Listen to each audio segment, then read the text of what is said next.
할렐루야. 네. 항상 저희 셋째 아이가 하는 얘기 있습니다.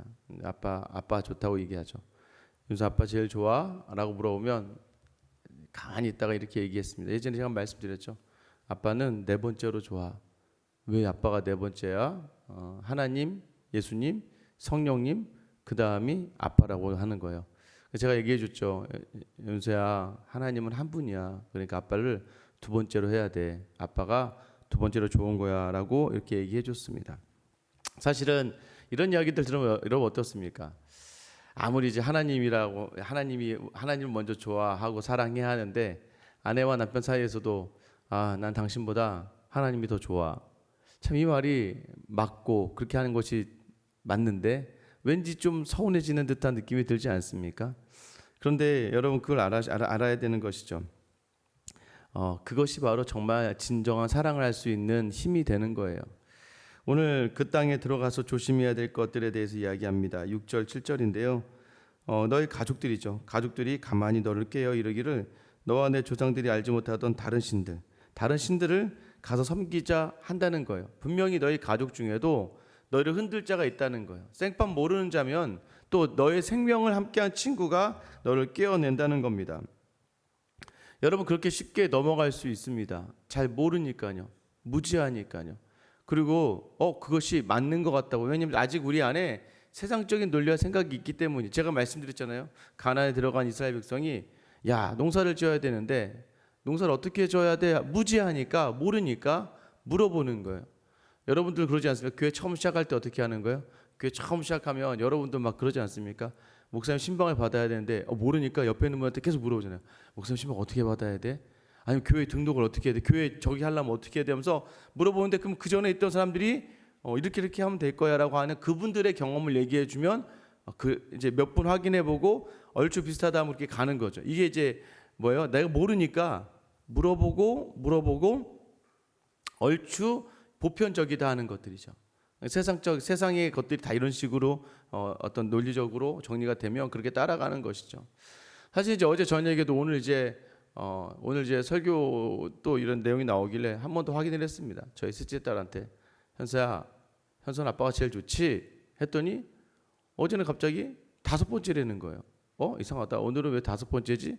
평소에 4번째였는데 거기서 갑자기 탁 튀어나온 얘기가 그럼 하나님 제일 좋아?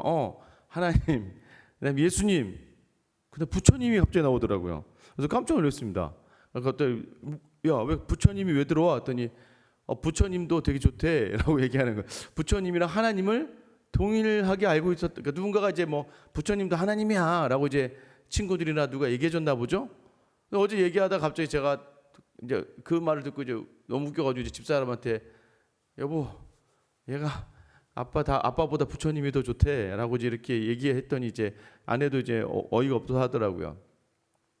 이 아이가 모르니까 아직은 성경에 대해서 모르고 목사 딸이면 뭐 합니까? 아직은 애매하고 그러니까 쉽게 누군가가 이 아이에게 부처님도 하나님이야라고 얘기하면 아직 구별의 능력이 없는 이 아이는 부처님이 하나님인 줄 알 수밖에 없는 것이죠. 근데 그런 아이가 만약에 제가 반대로 지금 아이가 저에게 얘기했으니까 이렇게 얘기하는 거지만 제가 만약에 아이에게 부처님이 하나님이다라고 제 목사가 아니라고 한다면 일반 성도라면 그러면 그 아이는 당연히 그것이 그런 줄 알게 되겠죠. 왜냐하면 가족이고 부모고 또는 형제가 그런 이야기들 하면 무지한 상태에서 교회를 모르잖아요. 그러니까 여러분 신천지가 교회인 줄 알잖아요. 지금 이제 이번에 좀 많이 사람들이 이제 알게 됐지만 여러분 여호와 증인이 교회인 줄 알잖아요. 그러니까 교회와 좀 다른 이단의 무리들인데도 불구하고 일반 성도들은 무지하기 때문에 모르는 거예요. 그래서 여러분 계속 신명기에서 나오는 이야기가 뭐냐면 말씀을 묵상해라, 말씀대로 살아라, 마음을 다해서 그 말씀을 주야로 묵상하고 계속해서 이야기가 나오는 것은 무엇이냐면 하나님을 알기에 노력해라, 하나님을 알아라. 믿음 무엇입니까? 하나님의 어떠하심을 아는 거예요. 하나님이 어떠한 분이신지를 알아가는 것이 믿음이거든요. 그런데 이 중요한 건 이 가족들이요. 가족 중에라도 다른 신들의 꾀임을 받은 사람들이 있게 된다는 거예요. 온전한 하나님에 대한 지식이 없으면 이것이 사실은 가족 중에 있으면 더 어려워요. 여러분 혹시 이제 제가 청년들 중에서 또는 이제 많은 이제 아이들 중에서 어머니나 아버지가 이단 종파에 빠져 있는 그런 가정을 바라다 보면 이 아이들이 굉장히 힘들어하는 걸 볼 수 있습니다. 또는 이단성이나 사이비 집단 같은 그러한 모임에 있는 가족과 함께 있다 보면요, 정말 피가 말리는 그런 집들을 많이 보게 됩니다. 말도 안 되는데 왜 어떻게 저렇게 너무 현혹돼서 넘어갔지? 왜 유혹돼서 넘어갔지? 라고 보다 보면 굉장히 그런 가족들이 많다는 거예요. 그러면서요, 그걸 계속해서 가족들에게 강요하고 강조하다 보니까 힘든 거죠. 이게 바로 가장 어려운 거예요. 여러분, 이건 단순히 말해서 이단 족파 이런 것까지도 아니고요, 세상적인 이야기도 마찬가지죠. 야, 너는 지금 그렇게 살 동안 돈도 그거밖에 없고, 또 예수 믿는다고 주일날 문 닫고 장사하면 어떡하니? 야, 또 예수 믿는다고 그렇게 하면 어떻게 하면 사람들 옆에 있는 사람들이 심지어는요, 안 믿는 형제가 이야기해도 조금 이거 참 저거 한데, 믿는 형제, 특히 믿는 가족이 와서 야, 그래도 이렇게는 해야 되지 않냐? 그렇게 하다가 망해. 그래도 이런 방법을 택해봐 라고 이야기하면서 세상적인 불법과 세상적인 것들을 많이 이야기할 때가 있어요. 그러면 우리가 마음이 동하게 됩니다. 왜? 특별히 내 주변에는 가족들이 이야기하기 때문이에요. 자녀들에 대해서도 얘기할 때도 마찬가지야. 야, 너 그렇게 하다가 자녀들 제대로 키우는 거 아니야. 자녀들 있잖아, 뭐 주일날 교회를 보내고 수련회를 보내니 걔네 나중에 주일 예배만 가면 되는 거 아니야? 학원 보내야지. 걔 정신이 없구만. 애 자식을 망치려고 작정을 했구나. 수련회 보낸다고 하면 어떤 일이랍니까? 아주 그러니까 저희 어머니 아버지도요, 제가 고등학교 3학년 때 교회를 열심히 하든 뭐 교회 열심히 한 건 그때도 좀 교회를 열심히 하다 보면 교회가 재밌었죠. 수련회 가는데 고3 때 제가 원래는 학교 보충 수업이 끝난 다음에 개학하는 그날부터가 교회 수련회였는데 목숨을 걸고 수련회 장소를 따라갔습니다. 아주 경북이 어디 한 산골짜기로 가서 교회 수련회를 했는데요. 그 믿음 좋은 저희 어머니 아버지도, 그러니까 교회를 위해서란 모든 걸 내어둔 아버지 어머니도 학교 선생님한테 전화가 온 겁니다. 전화가 와서 이 재윤이가 어디 있냐, 지금 얘가 지금 이번에 입시를 봐야 되는데 얘가 지금 수련회 가면 되냐 안 되냐면서 저희 어머니한테 막 혼낸 거예요, 선생님이. 저희 어머니 아버지도요, 이제 뭐가 완전하지 않으시니까 선생님이 막 그렇게 얘기하니까 저희 그 수련회 장소까지 전화번호를 알려주셔서 전화가 온 거예요. 처음에 어머니가 야, 선생님이 오래라고 얘기하는 거예요. 그래서 나 수련회 왔는데요. 예전에는 교회 학교는 빠져도 교회 안 나가면 혼났었을 정도로 어머니 아버지가 굉장히 저에게 있어서는 신앙이 우선이었는데, 어머니 아버지도 학교 선생님 이제 뭐라고 하시니까 이제 막 큰일 난다고, 이렇게 하면 큰일 난다고 하니까 야, 너 학교에서 오래라고 이야기하시는 거죠. 안 갔죠. 근데 학교 선생님이 번호를 안 해고 거기 수련 장소까지 전화가 온 거예요. 그래서 제가 그 선생님 마음은 참 감사합니다. 저를 이쁘게 봐주시고 저를 너무나 좋아해 주신 선생님인데, 너 이제 안 올라오면 다리 뭉개 부러뜨려 버릴 것이다, 올라오면. 그래서 제가 그 덕분에 아주 기도가 아주 활발 타올랐습니다. 하나 올라가면 다리가 부러집니다. 그래서 살려주시옵소서 하면서 기도를 엄청 했죠. 거기 있는 애들한테 기도 나눔할 때도 나 올라가면 이제 다리가 부러진다, 이제 얘들아 기도해줘라 해서 같이 막 그 산에 올라가서 막 붙잡고 기도하고 막 결국은 맞지는 않았습니다. 그래서 하나님 살아계시는 것을 그때 저도 경험했는데, 저희 어머니마저도 그렇게 교회에 목숨을 걸고 교회가 우선 저희 어머니마저도 무지함이 주시는, 무지함이 가지고 오는, 큰일 난데 그래서 내가 내 자식을 망치는 건가? 이 아이를 지금 수련회 보내면 안 되는 건가라고 하는 그러한 세상의 이야기들과 세상의 말에 현혹되어져 버린다는 것이죠. 그래서 어떻게 해요? 꿰어내는 거예요. 왜 꿰어내는 거예요? 그런데 그때 어떻게 하라고 합니까? 8절에서 10절인데요. 너는 그를 따르지 말며 듣지 말며 긍휼히 여기지 말며 애석히 여기지 말며 덮어 숨기지 말고 너는 용서 없이 그를 죽이되 죽일 때 내가 먼저 그에게 손을 대고 후에 뭇백성이 손을 대라. 그는 애굽 땅 종되었던 집에서 너를 인도하여 내신 내 하나님 여호와께서 너를 깨어 떠나게 하려 한 자이다. 너는 돌로 쳐 죽이라. 여러분이 물론 이제 지금에 이렇게 적용하시면 큰일 납니다. 뭐 어머니가 갑자기 딴 데 가서 돌로 막 치면 난리가 나는 거예요. 이거는 이제 구약의 상황과 그때 그 상징성이 있는 것이죠. 이것은 무엇을 의미하는 거예요? 따르지 말아라, 듣지 말아라, 긍휼히 여기지도 말고 하나님을 배신하려고 하는 그 어떤 말이 나오는 것에 대해서도 너는 과감하게 결단해라. 그것은 결국 하나님으로부터 우리를 끼워내려고 하는 것이다. 그러니까 결단하라는 거예요. 그것에 대해서 결단하고 그렇게 하지 말 것을 굳게 마음 먹으라는 거예요. 그러면 되는 것이죠. 여러분, 마태복음 10장 34절부터 39절 말씀인데 예수님이 이런 말씀하세요. 내가 세상에 화평을 주러 온 줄로 생각하지 말라. 화평이 아니요 검을 주러 왔노라. 내가 온 것은 사람이 그 아버지와 딸이 어머니와 며느리가 시어머니와 불화하게 하려 함이니 사람의 원수가 자기 집안 식구리라. 아버지나 어머니를 나보다 더 사랑하는 자는 내게 합당치 아니하고 아들이나 딸을 나보다 더 사랑하는 자도 내게 합당하지 아니하며 또 자기 십자가를 지고 나를 따르지 않는 자도 내게 합당하지 아니하니라. 자기 목숨을 얻는 자는 잃을 것이요 나를 위하여 자기 목숨을 잃는 자는 얻으리라. 이 말의 의미는 무엇입니까? 오늘 이 본문의 말씀과 연결이 되는 것이죠. 온전한 마음을 가지고 하나님을 신뢰하고 하나님만을 바라보기를 작정해라. 그러니까 본문의 핵심이요, 뭐 그렇게 말하는 가족을 정말 쳐 죽여라, 외면해라, 보지 말아라, 절대 안 볼 것처럼 그 사람을 대해라, 이런 내용들이 아니에요. 오늘 본문에 등장하는 것은 너희에게 다른 신을 이야기하는 사람들이 있을 것이다. 가나안 땅에 들어가면 하나님 외에 다른 것들이 더 옳다라고 이야기하는, 어제는 뭐였어요? 거짓 선지자와 그 꿈꾸는 자들을 가만두지 말라 하는 것처럼, 또 오늘은 뭐예요?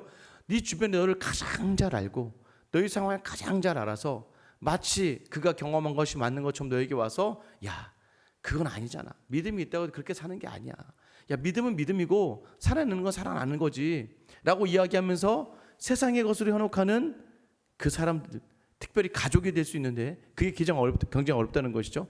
그 가족과의 그 관계 속에서도 네가 결단하라는 거예요. 뭘 결단하는 거예요? 가족을 버리고 멀리하라는 게 아니에요. 이 본문의 핵심은 하나님을 우선하라는 거예요. 진정한 사랑이 하나님 사랑이기 때문입니다. 하나님을 우선하는 거예요. 여러분, 돈이 필요 없습니까? 돈 필요해요. 명예 필요합니까? 명예 필요해요. 관계도 필요해요. 사람도 필요합니다. 근데 중요한 것은 무엇입니까? 우리가 그것을 하나님보다 더 우선하고 있다는 거예요. 제가 항상 얘기하죠. 하나님을 통하여 바라보는 것들이라고 한다면 다 복이 되는 것이에요. 하나님을 통하여 하나님께로부터 받은 것들이라고 생각되어지는 것이라면 다 이 땅을 살아가면서 우리에게 덕이 되는 것이고 좋은 것이죠. 그런데 하나님을 놓치는 부귀영화는, 하나님을 놓치고 난 명예는 이 땅에 다 허물어질 것들이라고 성경은 이야기하는 거예요. 가족도 마찬가지입니다. 가족을 바라봄에 있어서도 하나님을 먼저 우선하는 마음을 두고 바라봐야 된다는 거예요. 오늘 본문의 핵심은 무엇입니까? 하나님 사랑을 우선으로 하는 사람으로 살아가라는 거예요. 오늘 하나님께 뭘 얘기하시는 거예요? 이렇게 해서 내가 죽였다가 아니잖아요. 너희가 그렇게 하면 내가 죽일 거야. 이것은 무엇입니까? 강한 권면이죠. 경고죠. 니네 들어가거들랑 혹여나 가족 중에서라도 다른 신을 이야기하면 죽여버리겠다는 심정으로 하나님만을 바라보라는 거예요. 그것들을 내가 받아들이지 않겠다는 심정으로 하나님을 바라보라는 거예요. 왜요? 11절이죠. 11절 말씀 같이 읽어볼게요. 시작. 그리하면 온 이스라엘이 듣고 두려워하여 이 같은 악을 다시는 너희 중에서 행하지 못하리라. 이 악, 다른 신이라고 하는 이 악을 절대 너희 곁에 두지 않을 거예요. 그러니까 너희가 단호하게 작정해서 하나님만을 우선하고 하나님만을 섬기기로 결단하며 너희가 그것을 어떻게든 이스라엘 안에서 끊어낼 마음을 가지고 있다면 너희 안에 어떻게 다른 신들이 들어올 틈이 없을 것이고, 그러면 뭐예요? 그러면 진정한 가나안 땅 하나님 나라의 축복을 너희가 누릴 수 있다는 것이죠. 공동체를 대함에 있어서 뭐가 우선이라는 거예요? 하나님 사랑이 우선이라는 거예요. 하나님을 사랑해야 진정한 사람이 나오는 거예요. 사람끼리 사랑하는 그런 인간적인 에로스들과 인간적인 그런 마음들은 한계가 있다는 거예요. 그런데요, 거기에 넘어서 하나님을 바라보며 섬길 때 비로소 거기에서 진정한 사랑을 나눌 수 있다는 것을 이야기하면서 하나님을 우선하는 삶이라는 것이죠. 그래서 아까 우리 마태복음 10장 34절 39절 말씀이 뭐였어요? 내가 화평을 주러 온 게 아니라 검을 주러 왔다? 왜 검을 주지? 왜냐하면 너의 가족들이, 세상을 향한 너의 가족들과 있다 보면 너희가 굉장히 어렵고 힘든 일들이 있을 거야. 그리고 그때 말이다, 너희가 정말 맨날 전쟁하는 듯한 싸움이 가족 간에도 있을 수 있어. 그런데 중요한 것은 무엇이냐면 그리스도를 바라보면서 자기 목숨을 내어놓는 심정으로 하나님을 붙들고 하나님을 우선하는 사람, 세상의 것을 내어놓으며 가족들과의 싸움 속에서 하나님으로 말미암아 포기하고 하나님으로 말미암아 헌신하며 내어놓는 그 사람의 삶이 바로 나를 따라오는 그런 삶. 그래서 모든 것을 잃으면 모든 것을 얻을 수 있을 거야 라고 예수님이 이야기하시는 것은 가족과 불화해서 싸우라 이것이 아니라 하나님을 우선하는 삶, 예수 그리스도를 우선하는 삶을 살아갈 때 비로소 너희 가족이 살아날 수 있다라는 것을 이야기하는 본문의 말씀이에요. 믿음이 없다고 죽이는 게 아니잖아요. 큰 하나님의 사랑을 담아내고 내가 죽어지는 거예요. 내가 죽어짐으로 그 사랑이 발현되어질 때 옆에 있는 가족이 변화되는 거예요. 그러지 않습니까? 여러분, 교회 나오기 가장 좋은 게 뭐예요? 관계예요. 여러분, 이제 제가 아무리 생각해도 마찬가지. 이제 더 이상 우리 이 교회 주변과 우리가 교회, 여러분의 교회, 뭐 이제 미사관계도 이미 다 정착이 됐습니다. 신도시라고 한다면 막 이제 교회에 새로 아파트들이 들어오니까, 새로 뭐 사람들이 많이 들어오니까 그냥 교회만 잘 지어놓고 예배가 잘 드리고 분위기가 좀 많이 올 수 있겠지만, 이제는 여기 온 사람들 다 어느 정도 다 나름대로 생활이 정착된 분들이잖아요. 그럼 그런 분들을 전도할 때 어떻게 해야 돼요? 내 삶의 변화가 먼저 일어나야 그 다음에 전도가 일어나는 것이죠. 무엇 때문에 내 삶이 변화되는지 보여줄 수 있어야 되는 거예요. 자녀들도 마찬가지입니다. 떠나갔던 자녀들, 믿음이 없는 자녀들에게 교회 나오라고 얘기할 때 뭐 엄마 아빠 바라보면 맨날 하나님만 섬기는 게 아니라 세상 귀신도 같이 섬기고 있다 보니까 자녀들이 바라볼 때는 정말 하나님이 어떤 신인지 모르는 거예요. 왜요? 하나님만 온전히 바라보며 하나님이 바라보게 하시는 그 하나님의 나라, 예수 그리스도께서 지고 가신 그 십자가의 삶을 아버지 어머니가 살아야 되는데, 그래서 저도 어제 그런 거, 나는 왜 그렇게 못 살지? 저도 그렇게 못 사니까 제 아내한테도 어제 그 얘기했습니다. 야, 내가 이렇게 애들한테 화를 많이 내지? 내가 화를 이렇게 많이 낼까? 내가 목사인데. 그럼 저희 아내가 그런데 그러더라고요. 잘하고 있다고. 화도 좀 내면 살아야 죽지 않는다고. 화도 괜찮다고. 이 정도 화내는 건 괜찮다고 얘기해서 저를 위로해 주는데, 여러분 항상 이런 마음들의 문제가 있지 않습니까? 그러면서 내심 마음이 어려워지고. 여러분, 오늘 무엇을 우선하는 거예요? 하나님을 우선하며 나아갈 때, 하나님 우선한 삶이 어떤 삶이, 이제는 내가 죽어지고 내가 포기하고 내가 내려놓는 삶을 살아가는 인생, 그게 하나님을 우선하는 삶이에요.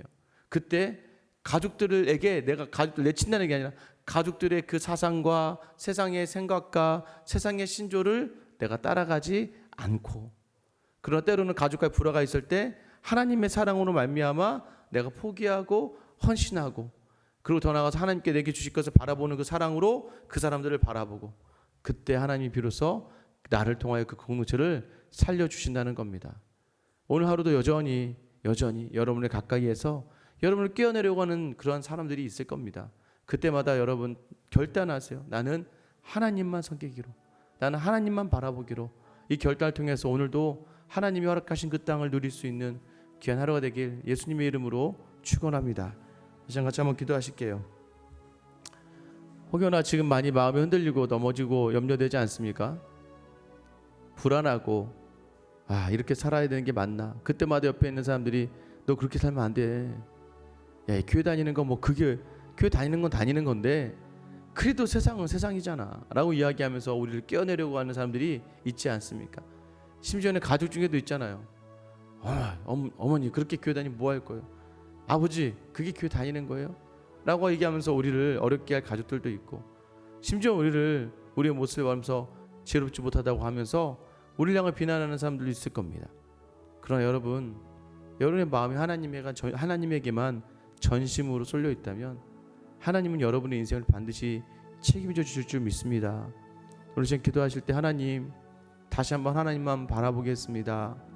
주변에 나를 현혹시키고 유혹하고 나를 흔들어 놓는 많은 세상의 풍조가 있는데 하나님 그것으로 넘어가지 않겠습니다. 주님만 바라보며 오늘도 담대히 서겠습니다 라고 기도하시는 하루가 되었으면 좋겠습니다. 특별히 우리 교회가 하나님을 우선하며 참 가족의 그 놀라운 은혜를 누리는, 그 온전한 교제를 누리는 공동체가 되게 해달라고 여러분 기도해 주시면 될 것 같아요.